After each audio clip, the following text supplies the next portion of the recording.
சமீபத்தில் வெளியான அமரன் படம் வந்து பார்த்திங்கன்னா பயங்கர ஹிட்டு. அது வந்து மேஜர் முகுந்த் இந்த கேரக்டர் வந்து எடுத்து பண்ணாங்க, ரொம்ப பாராட்டினாங்க. தமிழ் சினிமா அவர் இறந்தப்பெல்லாம் அவரை கண்டுக்கல, பல வருஷம் கழித்து இப்போ தான் வந்து அவரை வந்து கவனிக்கிறாங்கிற மாதிரி ஒரு பேச்சு இருக்குது. ஆனால் உண்மை அது இல்லை. அவருடைய குழந்தைய வந்து ஒரு விஜய் தூக்கி வச்சிருக்க மாதிரி ஒரு காட்சியெலாம் நம்ம நிறைய வெளியாக இருந்துச்சு. அதுக்கப்புறம் பார்த்திங்கன்னா ஜெய்ஹிந்த் 2ன்னு ஒரு படம் வந்து அர்ஜுன் அவர்கள் எடுத்து ரிலீஸ் பண்ணியிருந்தார். அந்த படத்துடைய ஆடியோ ரிலீஸ்க்கு முகுந்த் வரதராஜன் அவர்களுடைய மனைவி அவங்க இந்து அவர்களையும் அவங்களுடைய பெண்ணையும் அழைத்து அவங்களுடைய கையால் தான் அந்த ஆடியோ வந்து ரிலீஸ் பண்ணார். ஏன்னா அவர் ரொம்ப நாட்டுப்பற்று படங்கள் எடுப்பார்.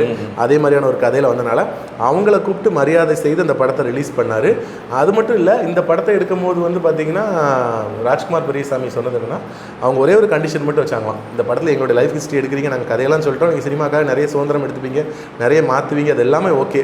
ஆனாலும் இந்த படத்துடைய அந்த ஹீரோ கதாபாத்திரம் மட்டும் தமிழ் பாரம்பரியத்திலேருந்து வந்த ஒரு நபராக இருக்கணுங்கிறத உறுதியாக இருங்க அப்படின்னு சொல்லி சொன்னாங்களாம். அவங்க ஒரு மலையாளியாக இருந்தாலும் என்னுடைய கணவர் சார்ந்த மாநிலம், அந்த மாநிலத்தின் மேல் ஒரு பற்று, அதை மட்டும் நீங்கள் மாற்றிடாதீங்க அப்படின்னு சொல்லி ரெண்டு விஷயத்தில் அதே மாதிரி வந்து அந்த தேசப்பற்று அப்படிங்கிறதுக்கும் அதை ரொம்ப பிரதானப்படுத்தி நான் இராணுவ வீரர்னா இருக்கும், அதை ரொம்ப பிரதானப்படுத்தி பண்ண சொன்னால் அவங்க கேட்ட கோரிக்கைகளை இதுவும் ஒன்றா இருக்குங்கிறது. ஆமாம், அதாவது கமர்ஷியல் படமாக ஆயிராமல் அவருடைய வாழ்க்கைக்கு ஒரு ஜஸ்டிஃபை பண்ணுற மாதிரி இருக்கணும்னு சொல்லியிருக்காங்க.